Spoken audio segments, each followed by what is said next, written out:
as I was about to complete the Boston Marathon, that's when the first bomb happened. And it was an absolutely beautiful day leading up to that. I was adjacent to the first bomb. So I had some shrapnel damage in my right foot, and I've lost some hearing in my left ear.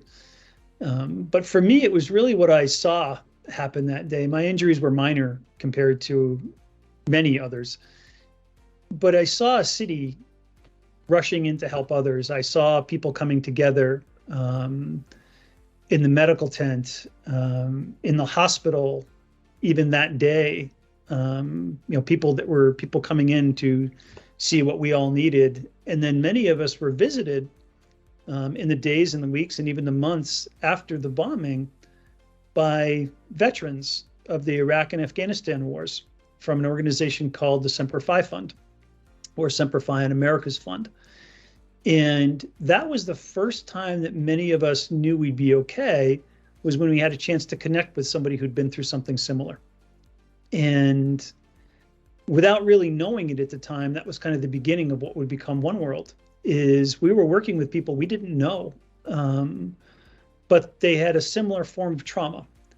And we were able to connect. The city did a wonderful job in bringing the survivor community together in Boston. So we had a chance to meet others that had been through that day, because many of us didn't know each other. We were there just either to run or as a spectator.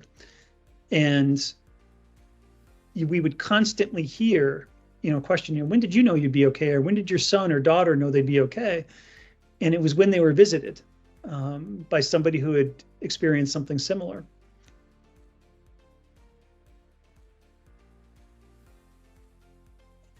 I have a lot of concern around privacy with a lot of the apps that are out there. A lot of the software that are out there, there's a lot of reasons that they're free, right? They take information from you. That's what you pay with. And that was always an issue for me. And when I learned about Yammer and what Yammer is and what Yammer does, you're a self-contained network. There's no advertising. There's no data mining. There's connection, kind of pure and simple, right? In my world. And it made total sense for us to see how we could expand that. The city of Boston gave us the Yammer package back in 2018. It went fairly unused. They had tried to implement it, but once something happens, after a certain amount of time goes away, it's very hard to put something else in place. And that's why bringing Yammer into what we do as One World, making it a part of the connection and making it a part of what we do every day, has become so important to us as we're moving toward a mobile application with a lot of what we do. So that's why we went with Yammer. It was pure and simple. It was, no data mining and privacy. And you've got the backing of Microsoft, right? Where we're not going out to build something on our own and have to maintain it. It always brings a smile to my face when I see an update to Yammer come through on my phone as an update, because I know they're taking care of it, right?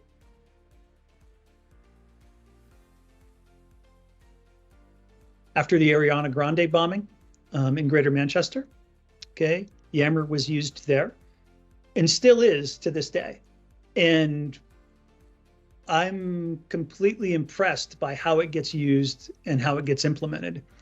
What we've wanted to do is integrate Yammer into what we're doing with the mobile application. So it actually has become a piece of what we do.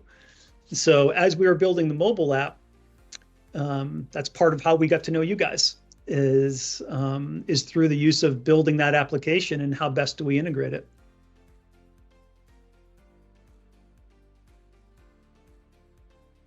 I mean, since our connection to Changing Social, I have learned more about Yammer in the last several months than I have in the years preceding that.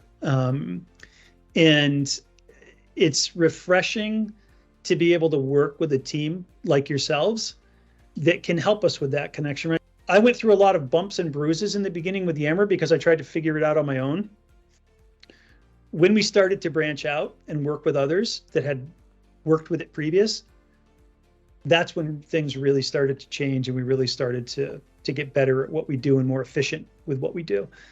And then along the way, we met Changing Social. When we started to incorporate Yammer into the application, your team was critical, and still is to this day, in making this happen. We've got more things happening now with Yammer, with the mobile application, than we would have without you all being involved in this. And as a founder of this organization, I'm thankful every day that you guys are a part of this team.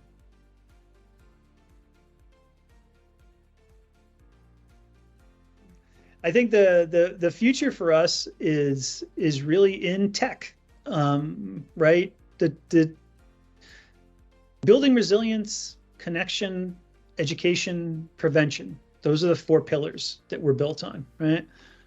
All of those are tied to tech.